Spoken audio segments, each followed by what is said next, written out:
de plaisir vers 2h moins le quart. Et là, je suis coincée en fait sur l'autoroute A12 depuis bientôt 2 heures. Et c'est complètement bloqué, on est à l'arrêt. C'était un peu drôle au début, mais là c'est vrai que je vois maintenant les heures passer et je commence à être inquiète et à me dire qu'il va falloir que je me prépare psychologiquement à peut-être passer la nuit dans ma voiture. Parce que j'ai vraiment l'impression que c'est ce qui va se passer. Tant qu'il fait jour, ça va, je regarde la neige tomber.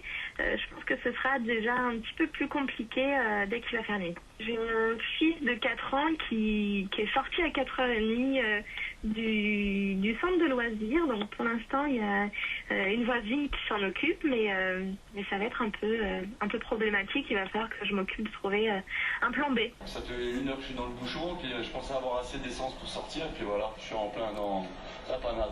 Ça fait 1 heure que je suis parti, mais c'est pas grave. Je prends mon mal en patience. Je peux rien faire d'autre. De toute manière, je suis coincé dans ma voiture. Et puis l'idée, c'est de pas aller tamponner les autres. Là, je suis fatiguée, j'ai envie de dormir, j'ai froid, j'ai presque plus d'essence, je suis obligée d'éteindre ma voiture, du coup, j'ai plus le chauffage. J'ai faim aussi, parce que j'ai pas mangé en sortant du boulot. Enfin bon, c'est la totale, quoi. Je suis toujours là et je suis fatiguée, et j'en peux plus, et on voit personne, et personne ne nous dit rien, donc là, c'est l'horreur. Honnêtement, j'en peux plus.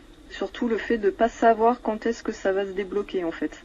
On voit personne, personne nous dit rien, j'ai froid, j'ai faim aussi, parce que j'ai pas mangé en sortant du boulot. Mais ouais, non, si, j'en ai ras-le-bol là quand même. Je suis pressée de rentrer chez moi.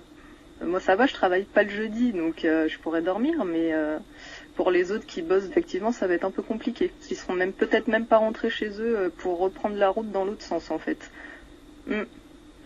Ça va être dur. On a réussi à trouver un petit peu à manger à droite et à gauche dans les écoles. On nourrit les gens comme on peut, des raviolis, du pain, ce qu'on peut. Les gens ne mourront pas de faim, mais ils n'auront pas non plus d'indigestion. Ça va bien se passer. Mais on a commencé ce matin à visiter le château de Versailles, tout se passait bien, on a pique-niqué, et puis à 14h, la neige est tombée. Donc le château nous a prêté une salle, et puis ensuite la mairie a pris le relais et nous a hébergés ici au gymnase. Les enfants sont contents? Finalement, ils sont très très contents, parce qu'ils se retrouvent dans un gymnase à dormir tous ensemble, et ils vont commencer à dormir, enfin s'ils peuvent dormir. Là, on n'est plus en France, on est en Sibérie. Bon, moi je suis un Africain, mais je connais un peu la neige, comme j'ai habité un peu en Allemagne, au nord de l'Allemagne, et puis je connais bien la neige. J'ai vu des neiges de 2 mètres, 3 mètres, mais ils dégageaient, ils arrivaient à dégager, mais en France, là c'est mort, c'est la pagaille. Oui, c'est un peu difficile, surtout avec une poussette et des enfants. Voilà.